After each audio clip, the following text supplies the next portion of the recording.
Please. Again, let's turn our Bibles in the book of Exodus.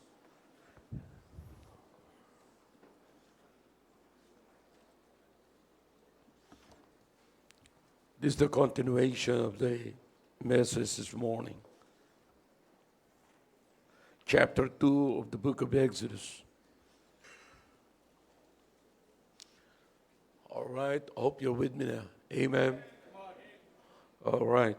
And there went a man of the house of Levi, and took to wife a daughter of Levi. And the woman conceived and bare a son. And when she saw him, that he was a goodly child, she hid him 3 months. And when she could not longer hide him, she took for him an ark of bulrushes, and daubed it with slime and with pitch, and put the child therein. And she laid it in the flags by the river's brink. And his sister stood afar off to wait what would be done to him. And the daughter of Pharaoh came down to wash herself at the river.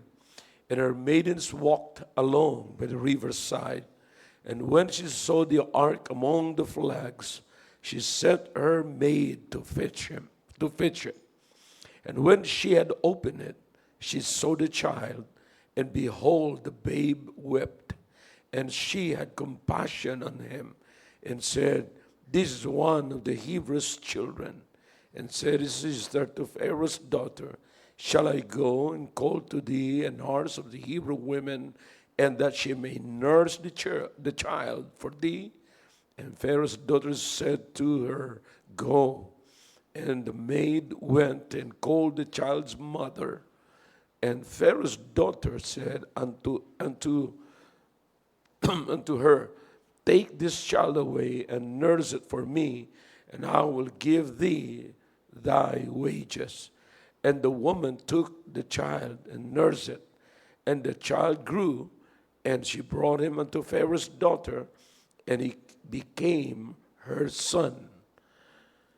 And she called his name Moses. And she said, Because I drew him out of the water. I drew him out of the water. Tayo po'y manalangin. Let's bow our heads for prayer. Again, Father, we thank you for these passages that we have just read. Please, once again, I beg you, give me the voice. Take care of my throat, oh God. Your people need it and I need it. And make the words I'm going to say and that will come out from my mouth be clear, oh God. And open the hearts and the minds of your people that may be able to grasp the truth from this message, oh God. Please, in Jesus' name, amen. All right, thank you. You may be seated in the presence of our God.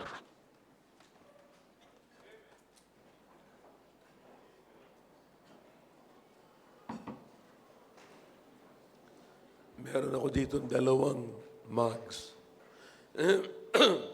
One is hot and another is cold. Hindi ko alam kung ano yung dadamputin ko rito, kung ano talaga nakakatulong dito eh. Alam ko yung mainit, dati nakakatulong sa akin yan eh. Pero may bagong katotohanan na nakakatulong naman daw yung malamig. Alright? Pero both sa kalagayan kong ito ngayon, walang nagbabago. Alright. So, you ready?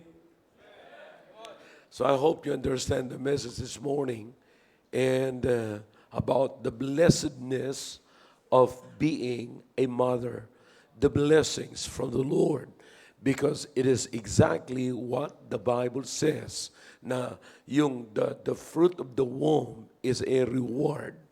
Okay? Yun yung reward, yun yung blessing. So, what comes with it? Ano yung ang pinapakita ko po sa inyo, ano yung another blessing or blessings na kalakip noong pagbigay sa inyo, sa mga mothers ng reward.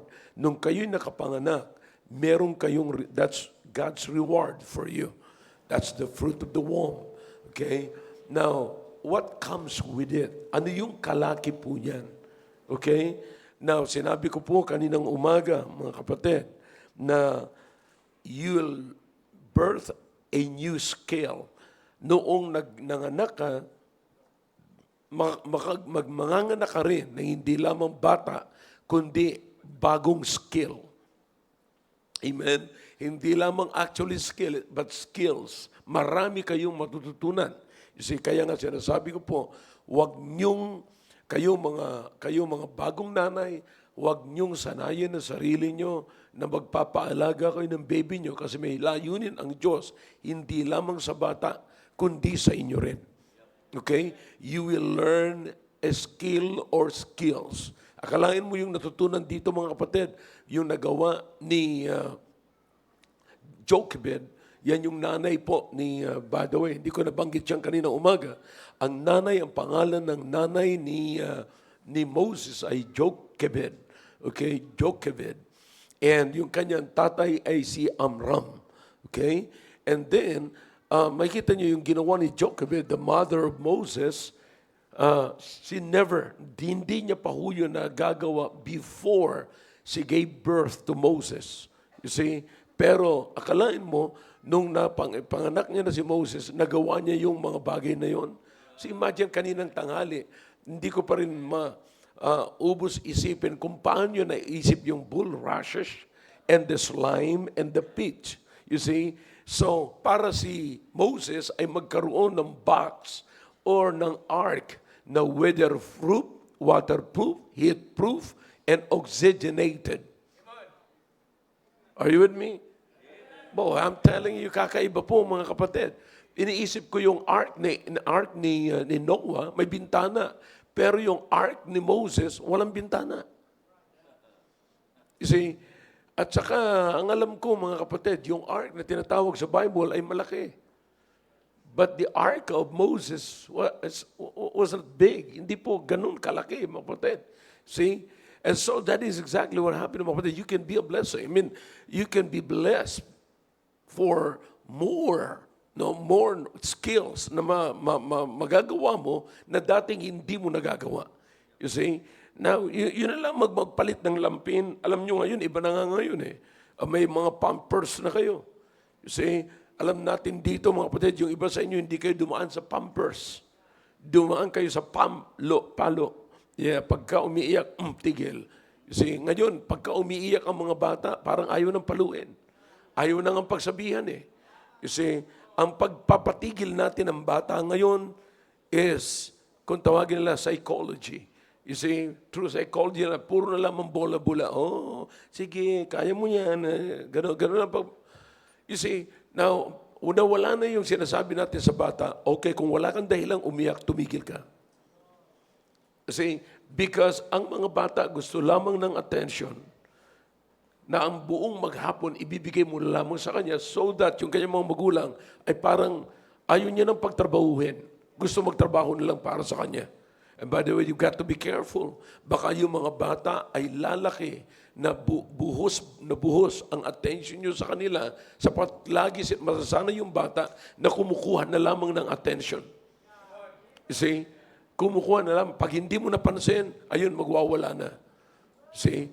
Alam niyo maraming mga ganyan. Hanggang ngayon, kinatandaan. Maraming nawala rito sa church, kulang sa pansin. Alright.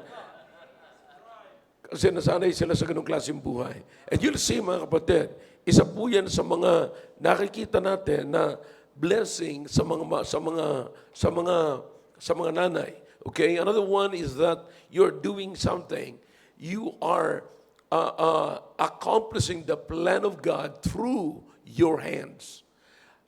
You are accomplishing a plan of God to your children through your hands. Okay? Kaya napakahalaga po na malaman natin yan. It's not your plan. It is the plan of God. Tandaan niyo po yan. So wag niyong aagawan ang Diyos sa plano niya sa anak ninyo. Did you get it? I mean, maraming kapatid, maraming pagkakamali tayo sa pagpapalaki ng ating mga anak.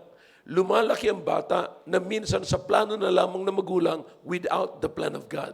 Remember what the Bible says, Psalm 127. You see, they are an heritage of the Lord.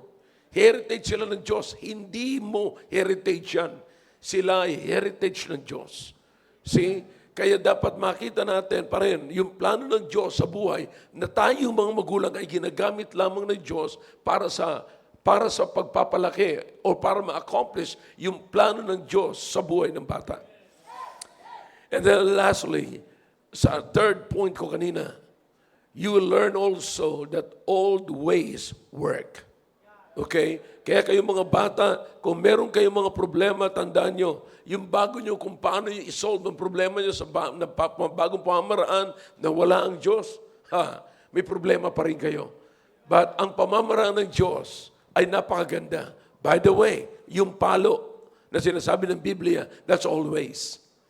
Old ways. Yeah, but that old ways still works. See? Huwag niyo sabihin yung kinakausap yung bata at pinagsasabihan yung bata, pinagagalitan ang bata, that's old ways. But still works. See? Tandaan po natin yan, mga bagay na yan. Yan yung mga tinatanggal natin, pinapalitan natin ng psychology ngayon. Mga kapatid, this is better than the mind of man. You see? This is the mind of God. Remember what the Bible says. 2 Timothy chapter 3 and verse number 16. All what? Scripture is given by what? Inspiration of God. That's approval. In other words, if you apply the Word of God to your children, if you apply what the Bible says to your children, God is in it and God is for it. It is good for what? Correction. Okay? You correct, every time you correct your children, God, using the Word of God, God is in it. God is with you and God is for it. Am I clear to you? Kaya hindi po dapat natin makalimutan niya. Kaya kayong mga bata, pagka kayo pinagsasabihan ng inyong mga magulang, makinig kayo. Sapagkat at the end, pag hindi kayo makinig ngayon, sa bandang huli, makikinig din kayo. Lalapit din kayo sa inyong mga magulang.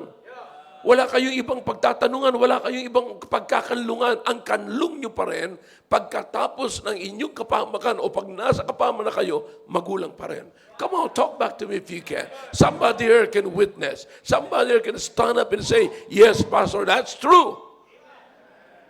Ilan sa mga kabataan ngayon dito, naalala ko na nasa Rojas, kayo mga kapatid, meron sinasabi si Pastor Arnold doon, sabi niya, 16 years old, may kalong-kalong siyang bata, inadapt niya. Bakit? 16 years old yung bata, yung magulang, yung nanay noon, nung siya ay nabuntis. Okay? Pero hindi naman po tayo, hindi katakataka yung 16 years old. Merong 14 years old, nanganak na, pero kailanman hindi siya nag-mother ng kanyang anak. It is something, it is sad, mga kapatid, nakakalungkot, na mga magaling lang silang mga anak, pero ayaw nilang maging mother. Ulitin ko yan. Huwag naman sana kayong mga babae na gusto nyong, ayaw nyo ng paawat na mag-asawa. Gustong-gusto nyo ng mag-asawa. Gustong-gusto nyo ng magkaanak, pero ayaw nyong maging ina. Remember, if you get married, remember, you're gonna be a mother. Get ready for it. That's why meron tayong grupong preparation. We're preparing you to be a mother. You see? So that is exactly what the Bible is telling us. So makikita po natin dito, mga kapatid, na wala tayong ibang sandata pagka nandun na tayo sa kapamakan. Remember, si Moses ay pinanganak na napapaligiran siya ng threat. I like, kapatid, kaya sabi ko, pinisip-isip ko yung ginawa ni Jochebed, punong-puno ng wisdom ng Diyos. Akalain niyo, kapatid, yung kinatatakutan, yung sinabi rito na lahat ng mga baby boy, pagka ipinanganak, itatapon sa river, pero saan naligtas si Moses? Sa river. Na supposedly doon siya itatapon, yun dapat ang kamatayan niya sa river. Pero doon siya nabuhay kasi pinaanod siya sa river. Can you see the hands of God there? Kasi hindi po nagtatapos. Kaya makikita niyo, kapatid, ginagamit. Nung una, ipapanganak pa lamang, ipapanganak sila na may threat na. You see, na pagka nanganak kayo na ang anak ninyo ay lalaki, papatayin yan. Pagka babae, kukunin sa inyo. You see, pero hindi pa rin sila naharangan. Yung pagsasama at pag-aasawa nila, nagpatuloy pa rin hanggang sa mga anak sila, si Jochebed at si Amram ng tatlo. Okay? Now, so makikita natin na yung hands ng Panginoon, kapatid, ay nasa kanila, and ang papel ng mga magulang ay ipagpatuloy ang plano ng Diyos doon sa mga bata. Let's go to the fourth point. The fourth point, mga kapatid, is this. You will learn that they are your children, but they require different approaches. Okay, God can give you children. And sila yung mga anak, mga kapatid, mga bata na para-parehas mo silang anak. Okay? Para-parehas mo silang anak, pero bawat isa, it requires what? Different approach. Okay? No, notice what the Bible says here in verse number 3. Okay? Verse number 3, let's go to the Bible. I hope I'm preaching the Bible. And when she could no longer hide him, okay? She took for him, tandaan nyo, kaya sabi ko sa inyo, definition sa Hebrew word ng salitang hid or hide is what? Hoard, to hoard. In other words, it's you just hold it for a while, just cover it, okay? Ikinakailangan cover mo muna siya for a while. So, and then later on, i-release mo na siya. So just preparing. The time of hoarding is preparation. Protection and preparation. And then release. Okay, did you get that? Okay, ulitin ko po. Parang hindi nyo nakukuha. Yung time ng hoarding. Yung time ng covering. Alright? Yung time ng concealing. Yan yung mga words na yan, mga kapatid. Para yun po ay time ng protection, and the time of protection is preparation for his future. Alright? Did you get that? Come on, talk back to me if you can. Kung naunawaan niyo sinasabi ko, mga kapatid, say amen, okay? There's nothing wrong about shouting amen. Alright? So makikita niyo rito, yan po ang ibig sabihin ng hid and hide. Okay? So, tinago muna siya ng 3 months. At sapagkat 3 months pa lamang yung baby, mga kapatid, siyempre umiiyak yan. At alam niyo naman yung mga batang ganyan, ang edad, mga kapatid, malakas umiyak yan. Kasi malakas. Alam niyo naman yan, habang tumatanda, ang tao, mga kapatid, humihina ang iyak. Tingnan mo kayo mga babaeng sawi. Hindi na kayo gaanong umiiyak ng malakas. You see? Now, so puro tulo na lamang ng luha. Yeah? Come on, talk back to me. Nagkukunwari kayong hindi nyo alam ang sinasabi ko eh. But, you know, this is exactly, pero ang babaeng, ang batang 3 months, oh, I'm telling you, wala siyang pakialam. Patahimikin mo, wala. Iiyak talaga yan. So, nung hindi niya na matago, mga kapatid, gumawa na siya uli ng paraan. Imagine the skill. Imagine the wisdom. Di ba? So, gumawa na siya ng paraan, gumawa siya ng art. Now, hindi ko na ulitin kung paano ko ni-research yan, mga kapatid, nung nag-aaral ako. But, nakita nyo na yan ay weatherproof, waterproof, heatproof, and oxygenated.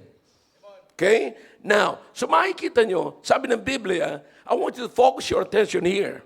The Bible says, she took for him an ark. Did you notice that? One more time. Maaari hindi nyo nakukuha, mga kapatid. She took for him an ark. Who is the him? Moses.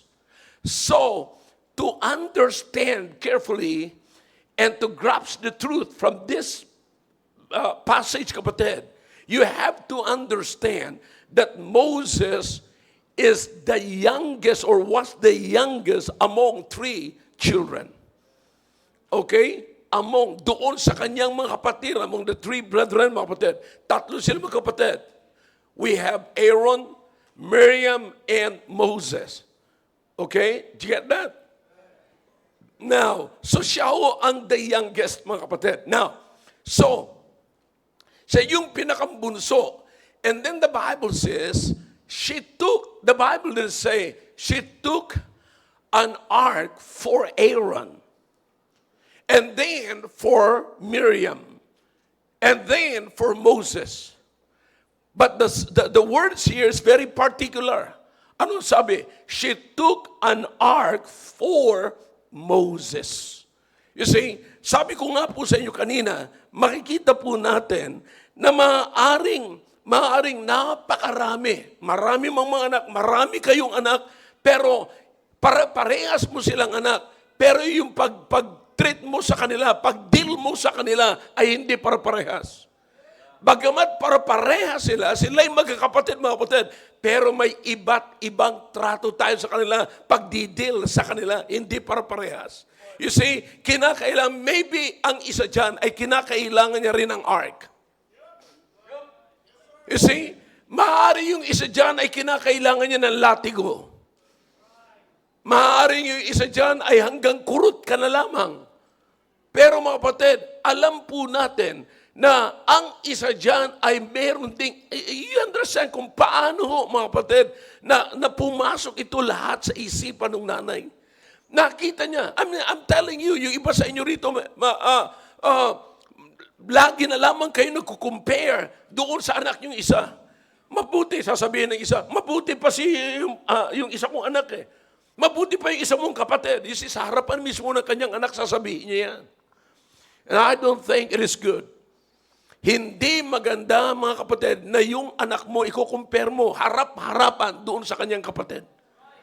Kaya ngayong gabi, kinakailangan maunawaan mo na kung ilan man ang mga anak ninyo, kung ilan man ang mga naging bunga ninyo, pero dapat mong tatandaan na merong iba't ibang pamamaraan sa pagdidil sa kanila at sa pagpapalaki sa kanila. Hindi sila parehas. Maaring yung panganay na sanay sa hirap, maaring yung panganay na sanay sa tubig, yung bunso na sanay sa soft drinks. You understand what I'm talking about? You see?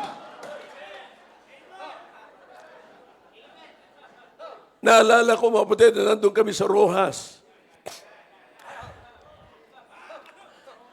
Doon ko lamang nakita na si Brother Roy, mahilig pala to sa alimango. Yeah.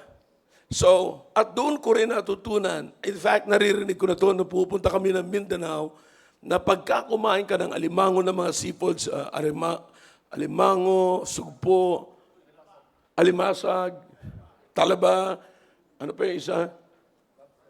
Lobster, mga ganon. Kinakailangan may soda. Kinakailangan mayroong Coke, may Sprite, you know? So, para lagi kang makakakain, na makakainom ka, natutunan po ni Maki, na every time nakakain siya ngayon, kinakailangan may talaba. Hindi niya nakuha yon. Kaya may talaba, kasi hindi naman talaga talaba ang sadya niya, yung Pepsi. See, so you understand, mga kapatid? Iba't iba ang pagtrato. Huwag mong sasabihin na iisa lamang ang dealing mo sa kanila. Lumalaki sila na may iba't iba silang nakikita, mga kapatid. But the good thing about this, mga kapatid, is this. So she knew, Jochebed knows her son that was born in a society that was working against him. Napapaligiran siya ng mga nagbabantay na pagka lalaki yan, alright, delikado ka, papatayin ka. So anong ginawa niya? Gumawa siya ng paraan, mga kapatid, na maligtas at manatiling buhay yung kanyang anak. Alright? And so, makikita po natin dito, trinate niya differently para lamang mabuhay yung kanyang anak.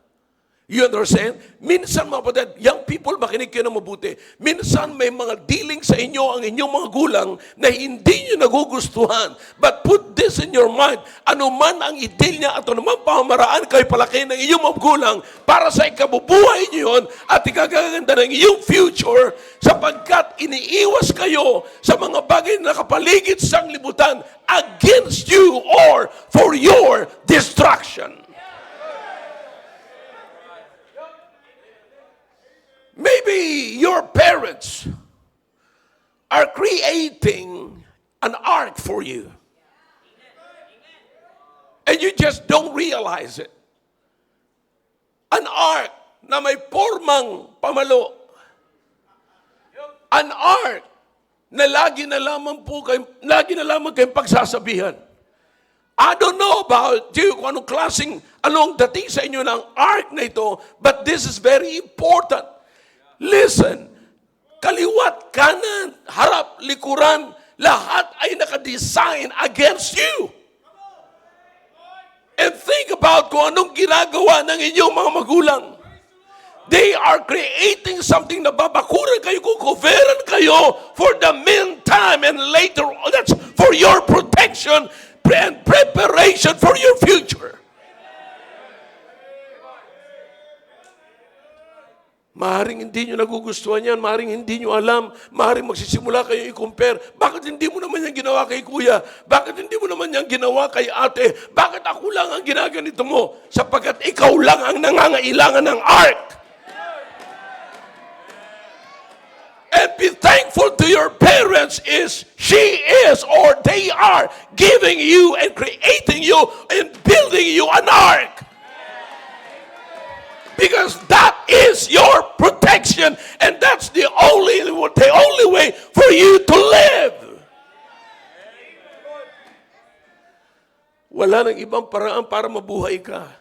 Wala nang ibang paraan para hindi ka matouch at hindi magkaroon ng access yung mga taong sisira ng buhay mo. Imagine the protection. Imagine the covering. You see, your parents is covering you. Your parents is protecting you because they are preparing you for the future. And listen, you've got to learn to wait because someday they will release you. Hindi mo na kinakailangan kumanta ng please release me and let me go. Yeah, it's gonna happen. It will come. It will come. You see? So you have to put this in your mind, parents. You have to put this in your mind, mothers. Na bagamat parehas silang anak, pero may iba't ibang pamamaraan ng pagpapalaki. Ibang pamamaraan ng pagpapalaki. Iba yung pagpapalaki doon sa nauna. Iba yung pagpapalaki sa bunso. You see? You know, I mean, hindi ko maubos isipan ito, mga kapatid, na iba ang mga bunso ngayon eh.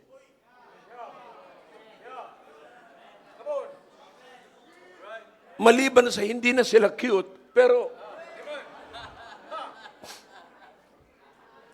kaming mga naunang bunso, hanggang sa tumatanda, cute pa rin. But, thank you girls. And, but anyways, ang ibig ko sabihin, iba na ngayon. Nawala na, kasi marami na tayong naririnig na mga psychology, nawawala na unti-unti ang Bible. Listen, the one that is inspired by God is not psychology, but the Word of God. Huwag kang maghanap ng kakampi ng tao. Psychology, you need the validation of man. But theology is the approval of God. It's not the approval of men, but the approval of God. That makes the difference. Pag in-apply mo ang psychology, God is not in it. You apply the theology, God is in it, and God is for it. Last.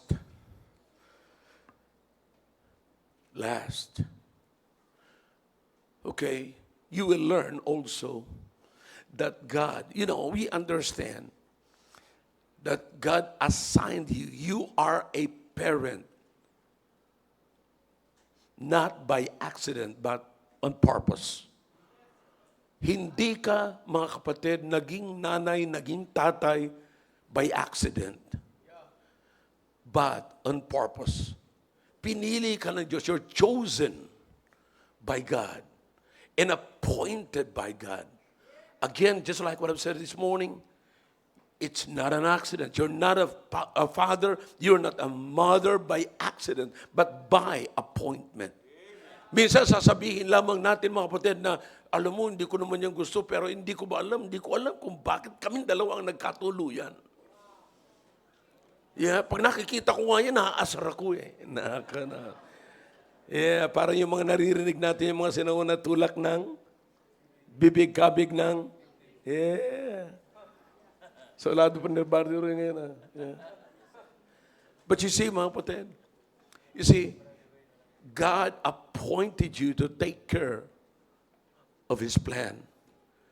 Para ipahayag yung kanyang plano, para implement yung kanyang plano para sa tao.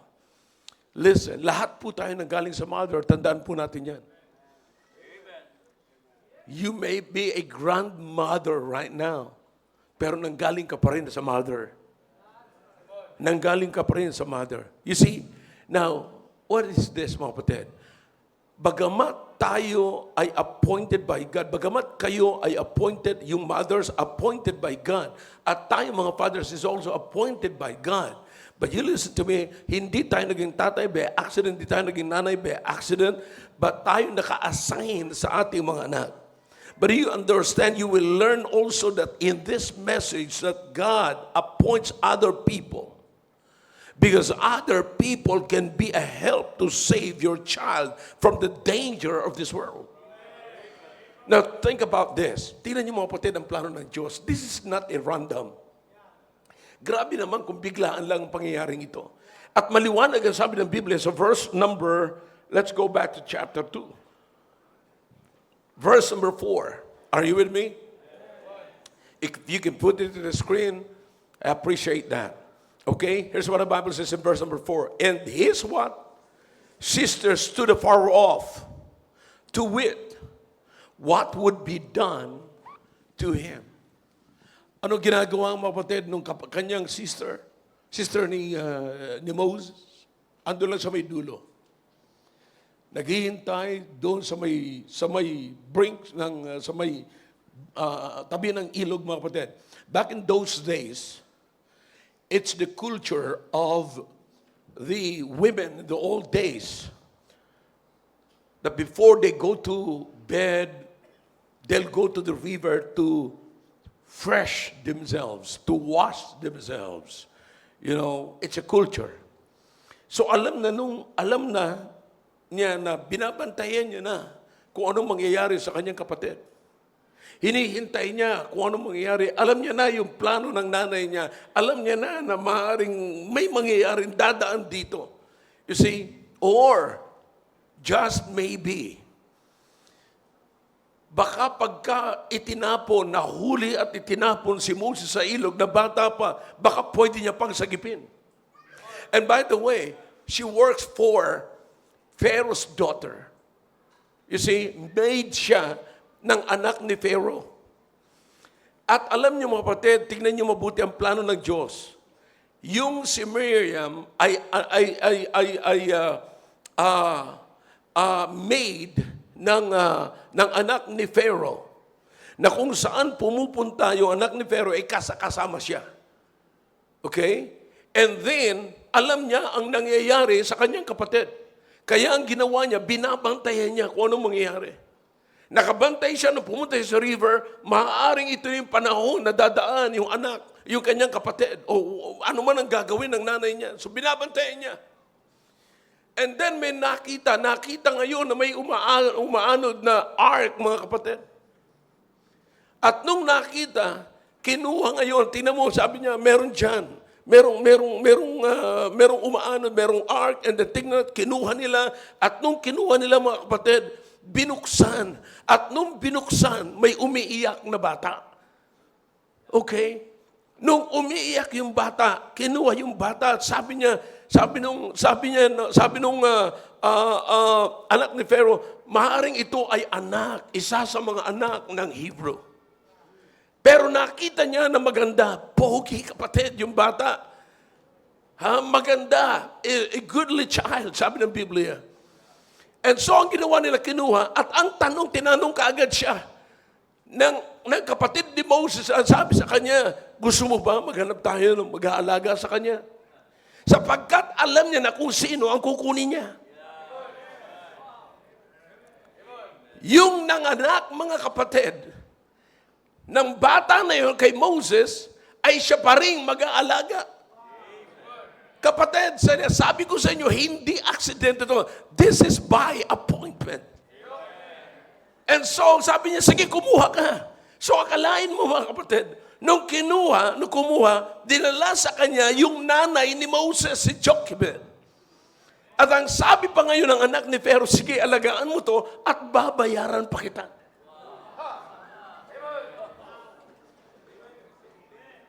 Anak niya, aalagaan niya, niligtas niya, yun na lamang maligtas, makita niyang ligtas ang aking anak, more than payment na yun. More than salary, more than the wages na sinasabi ngayon ng anak ni Pharaoh. Pangalanan natin siyang paru-paro. So you understand, mga kapatid, the plan of God. And now, dinala niya, sabi niya, sige, dalhin mo yan at alagaan mo, palakin mo. Nung lumaki na si Moses, binalik niya. And the Bible is very clear. The Bible says, he became her son. Don't miss this. He became her son. Okay? In other words, she adopted Moses. Okay? And then, sabi ng Biblia, binigyan siya ng pangalan. Na ang pangalan niya ay Moses. Why? Why Moses? Nandito rin po ang rason mo, kapatid. Because sabi ng anak ni Pharaoh, because I drew him out of the water. Now, dalawang praise nito, kapatid, na bibigyan natin ng pansin. Sabi niya, the Bible says, he became her son. Adopted son. Okay? Now, alam niyo ba na si Moses ay lumaki sa isang tahanan na gusto siyang patayin? Ang plano ng galing ang order, ang decree sa hari, kapatid, na nagsasabing patayin ang mga batang lalaki. Ngayon yung pinapapatay niyang batang lalaki, lumaki sa kanyang palasyo.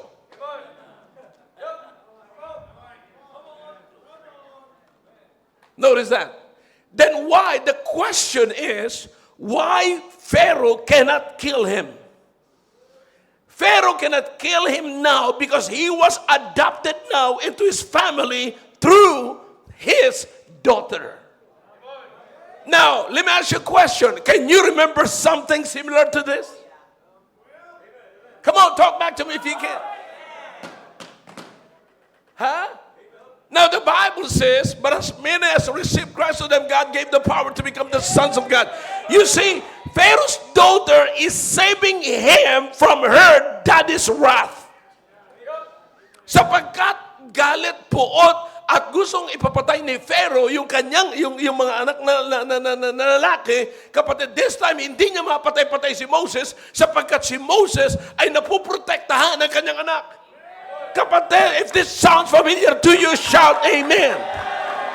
You see, we are saved by the wrath of the Father because it is His Son who covered us and saved us. Oh, can you see the truth here? Oh, I'm telling you, hindi tayo matouch, kapatid, ng tatay na. Hindi na tayo matouch. Why? Because ang nagko-cover na sa atin ngayon yung anak. Hindi na siya ngayon mapatay ni Pharaoh. Bakit? Kaya nga lumaki na siya sa palasyo. Kapatid, ang sabi ng anak, I prepared a place for you. I prepared a mansion for you. Ngayon, nandito tayo sa ganitong klaseng lugar. But one day, katulad ni Moses, nakatira sa palasyo, kapatid, tayo titira naman sa mansion. Bakit hindi na tayo touch? Wala na yung wrath ng Diyos sa atin, yung wrath ng Ama sa atin, because of His Son. Oh. Sabi ko sa inyo, tandaan niyo, sinabi ng Biblia, He became her Son. When we receive the Lord Jesus Christ as our personal Savior and the Lord of our life, we were adopted into His family. Now, yung wrath ng Diyos ay nawala na. Now think about this. And so lumaki siya, sabi ng Biblia dito, pinangalanan siyang Moses because I drew him out of the water. Now, I don't know, mga kapatid, kung paano nagkakatagpi-tagpi ang lahat ng ito. But one thing, there's only one thing that I know. This is really the plan of God. Alam niyo kung bakit? Because nung si Moses ay lumaki na, think about the people that he drew them out from the water. You remember that? Si Moses, inalis doon sa tubig, inahon. Yung pala, pag lumaki na si Moses, ganoon din pala ang gagawin niya. Iaahon niya rin yung children of Israel mula sa tubig. Now, imagine kung paano nagtagpo-tagpo. Sabi ko nga, nung habang inaaral ko to, yung nanay niya, ang layo na ni Noah, pero hindi niya makalimutan, mga kapatid, yung naririnig niya mula sa kanyang mother, na naggaling sa grandmother, at sa great-grandmother, at sa great-great-grandmother, hanggang makarating kay Noah, hindi nawala kay Moses. So can you understand, mga kapatid, here, can you see the importance of passing the torch? Can you see the importance of passing the information to the next generation? Kaya nga ho, mga kapatid, napakahalaga na sa loob ng pamamahay natin, ang pinag-uusapan natin, ay yung makakatulong sa anak natin. Most of the time, ang naririnig ng mga anak natin ay walang kinalaman sa kanilang future. Most of the time, ang naririnig ng mga anak natin, mga kapatid, ay yung mga bagay na makakasira sa kanila, makaka-discourage sa kanila, at hindi makakaturo sa pagtayo nila bilang isang anak. Remember, wala akong pagkakaiba sa panahon ngayon, napapaligiran pa rin ang mga anak natin ng danger. May threat lagi ang mundo sa kanila na sirain ang buhay nila. Hindi po natin alam, nakahiwalay lamang po sa atin ng konti, sira na ang buhay. Sira na ang kanilang napapakinggan, iba na ang kanilang iniisip, iba na ang kanilang kasama, iba na ang kanilang kaibigan, iba na ang counsel nila. Yan ang threat ng mundo sa ating mga anak, mga kapatid. Now my question is this, what are you going to do with that? If the world is against our children, then what are you going to do? Anong gagawin natin? Anong ginagawa nating action ngayon? Meron ba tayong ginagawa, mga kapatid, na action na desire to win the members of our family? You see, some people are, they don't mind coming to church. They don't mind the church. They don't mind the pastor. Parang sa kanila walang kwenta. Sinasabi ko nga, nung nandoon kami sa Rojas, Sinasabi ko kay Brother Al, sinasabi ko kay Brother Roy, alam mo, hindi ko to sinasabi sapagkat ako'y pastor. Pero isang bagay, even Brother Willie can testify it. Kayong mga nandito ngayon, naririnig ko na rin to kay Brother Joe. Pasalamat kayo na ang Diyos nagpadala ng pastor. Now listen, kung hindi kayo maniniwala, sinasabi ko, you go to the book of Jeremiah chapter 3 and verse number 15. And I will give you pastor. If pastor is not important, then hindi dapat sasabihin niya sa Bible. The Bible will never mention about it if it is not important. But because it is important, kapatid, gaano man kaganda ng career natin, gaano man kalaki ang business natin, gaano man kalaki ang amount na meron po tayo sa bangko, you still need a man of God. You still need a pastor. Ang dami ko nakikita, mga kapatid, sinasabi ko, tinitignan ko yung mga decisions nila, tinitignan ko kung paano sila makipag-converse sa tao, makipag-usap sa mga tao, mga kapatid. Sabi ko sa kanila, very poor. Alam mo kung bakit? Sabi ko sa kanila, wala silang pastor. Wala silang church. Of course, in the church, meron kayong pastor. You see, Now listen, this is important, kapatid. Not only na meron tayo sa loob ng tahanan, kapatid, meron tayong pastor sa church. Pag uwi natin sa tahanan, listen, kayong mga tatay, you must also not only father your family or your children, but you have to pastor your church. I mean, your family. Pastor your family.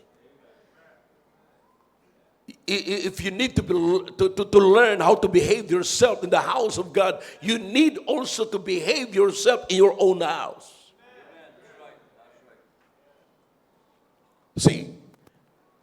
So makikita po natin dito mga kapatid, ligtas. Makita niyo kung paano ginawa, paano plinano ng Diyos, kung paano ginawa ni Jochebed, paano niya in-implement yung plano ng Diyos sa kanyang anak. That's why my question tonight is this. You know, may plano ang Diyos sa iyong mga anak. Hindi ka binigyan ng anak ng Diyos para lamang may magpapasaya sa iyo. Alam niyo yung mga bata, pag hindi mo tinuturuan, lahat kapatid, habang bata pa yan, di ba? Habang bata pa yung bata, ano mang sabihin niyang pangit, ano mang sabihin niyang pangit, matutuwa ka pa rin. See? Matutuwa ka pa rin. Pero, naalala ko si LG, pag sabihin minsan ni Shobi, sasabihin minsan ni Maki, sasabihin niya, go to Lolo, go to Dodo. Sabi niya, ayaw. Parang, nakakatuwa pang pakinggan yung ayaw. Kasi, more than 1 year pa lamang, kapatid. Pero pag kaya na ay naging 10, 15 years old na, pag sinabi, go to Dodo, ayaw. Ang pangit ng tignan, parang gusto mo nang paruin, kapatid. So you understand what I'm saying? Habang maliit pa, parang nakakaaliw. Yung negative, nakakaaliw. Para pag tumanda na yan, kapatid, nakasanayan natin. Hindi na nakakaaliw yan. Nakakaasar na. So you understand what I'm saying? You've got to teach your children. Remember what the Bible says, train up a child in the way they should go. If that is not the right way for her and for him to go, then stop it, correct it. That's what the Bible says. See, the blessedness of being a mother. Imagine that you can be a part of God's plan to your children. Ang nangunguna po, mga kapatid, ang dapat nating isipin, ano ang plano? Kayong mga magulang, isipin nyo lagi ito. What is God's plan for my children? Then, don't just be a part. You're not a part of it. Huwag sabihin na kulang ang kaisipan ng Diyos. Hindi. Buo na yung kaisipan ng Diyos. Kaya sasabihin mo lamang sa sarili mo, O Diyos, gamitin mo po ako. Oh God, please use me. If you have a plan for my children, then let me know. Give me the wisdom. Then I'm very much willing to be used. Think about it tonight, kapatid. Imagine si Moses lumaki, hindi na bago ang kanyang kaisipan. Alright? Let me tell you something about him.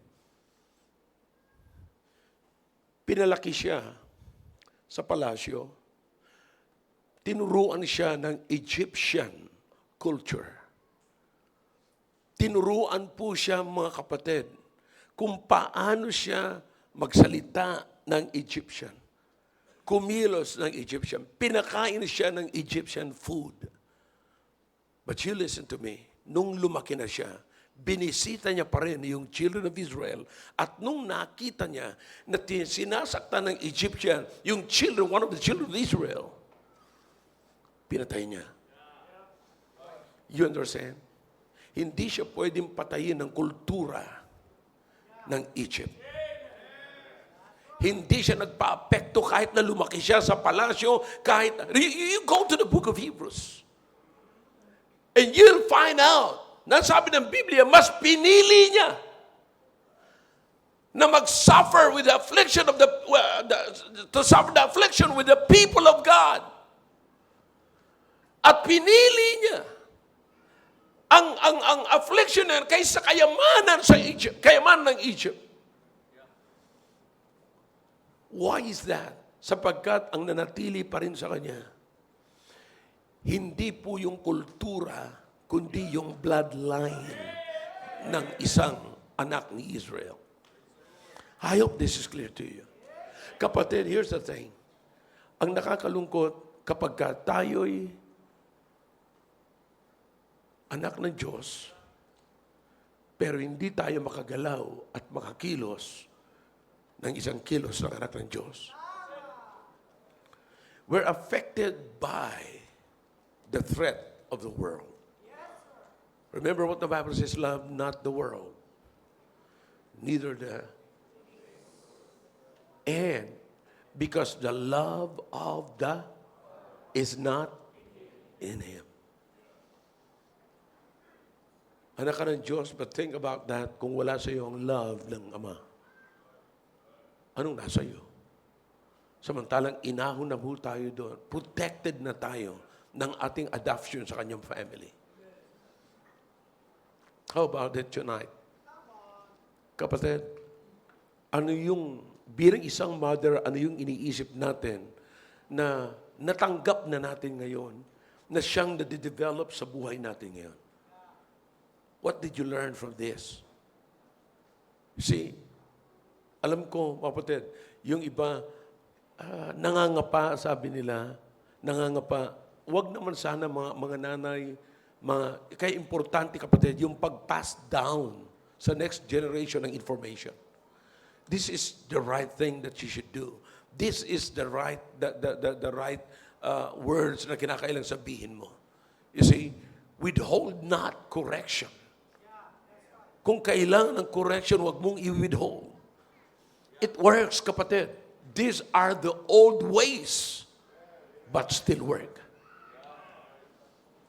You have to keep it. You have to trust the Word of God. You have to trust the man. Tignan nyo, ang Diyos nagbigay, listen to me, be careful. Kamuntik na mawala sa akin ito. Be careful. Ako po'y naniniwala na tayo appointed bilang magulang at ang Diyos nag-a-appoint din na magiging katulong natin. But be sure na yung appointed, paano mo nalaman na siya appointed para makatulong sa iyo, may parehas kayong prinsipyo.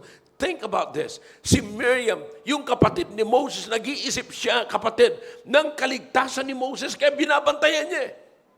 Ano ang nasa isip ni Jochebed? Kaligtasan ni Moses. Anong nasa isip ng kapatid? Kaligtasan ni Moses. Kapatid, kapag ka ang ginagawa na sinasabi niyo, katulong ko yan. Pero magkaiba kayo ng direksyon, forget it. Pag may pagkakaiba kayo, bantayan niyong mabuti ito, kapatid. Kapag ka ang katulong ninyo sa bahay at katulong ninyo nag-aalaga ng anak ninyo ay magkaiba kayo ng direksyon, forget it. Because they are not for the saving of your kids. They are not for the saving of your boys and girls. They are for the destruction of your children.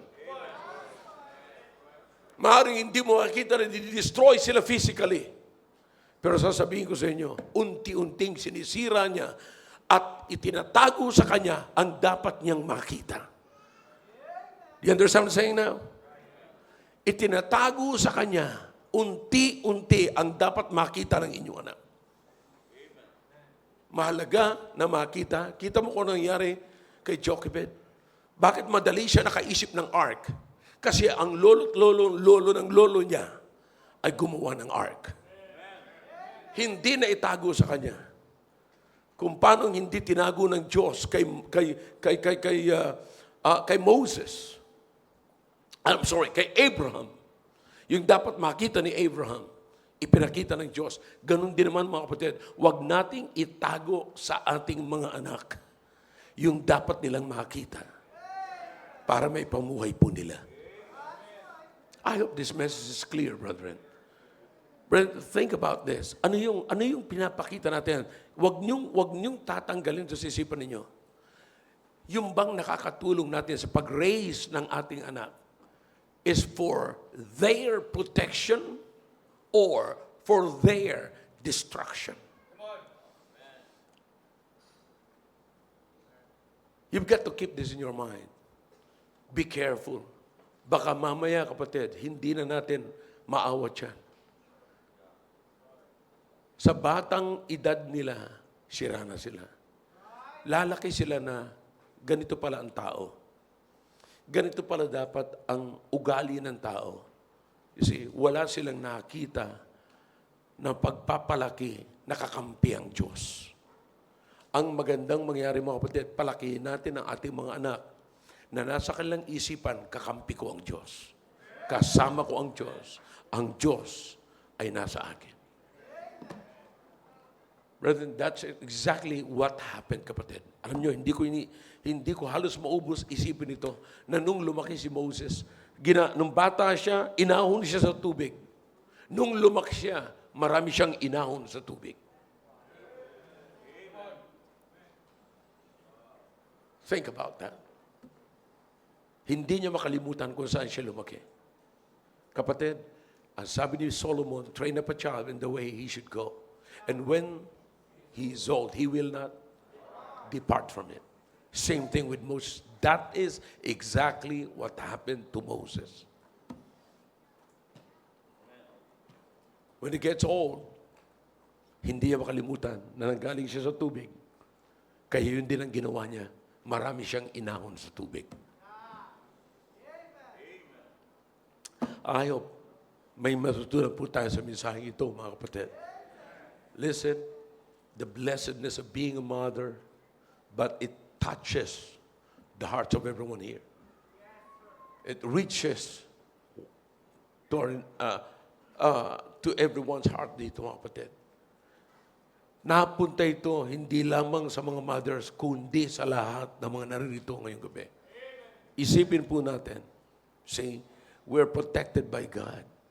And God is just working through the hands of the mothers. Am I clear? Shall we all stand, please? Dakilang Diyos, salamat po sa inyong salita. Pagpalain niyo po ang salita niyong nahayag ngayon. Please, O God, once again, speak to every heart. We really need to understand kung paano namin palalakihan, paano kami tatrabaho, paano namin i-extend ang plano ng Diyos sa pamagitan ng aming kamay. Thank you, O God, for reaching us tonight. Speak to everyone. Your heads are bowed, your eyes are closed. God is speaking to your heart through that message. Then let's do something. Let's do something.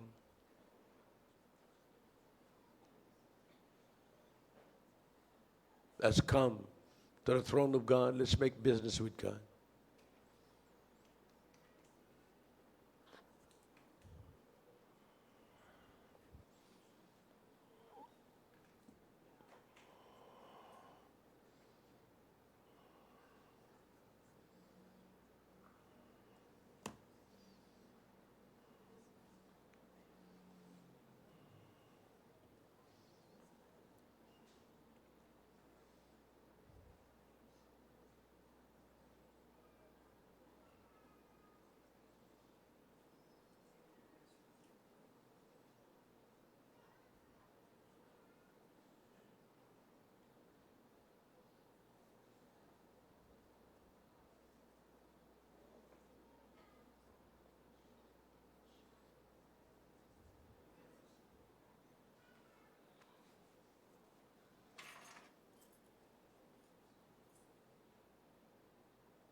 Muli po, O Diyos, nagpapasalamat po kami sa ginawa niyo po sa aming kalagitnaan.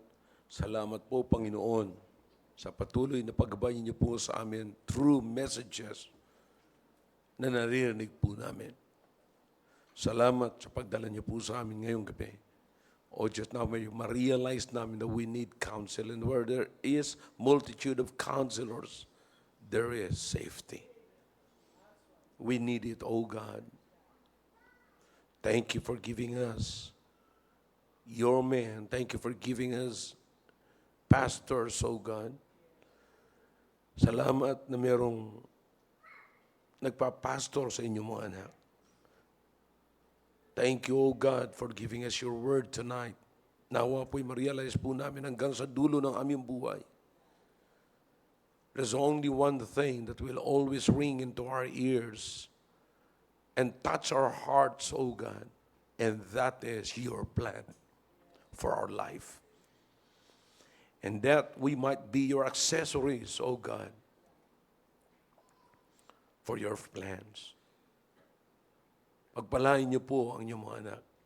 Palain niyo po ang lahat ng narinig po namin. Sa pangalan po ni Jesus sa amin dalangin.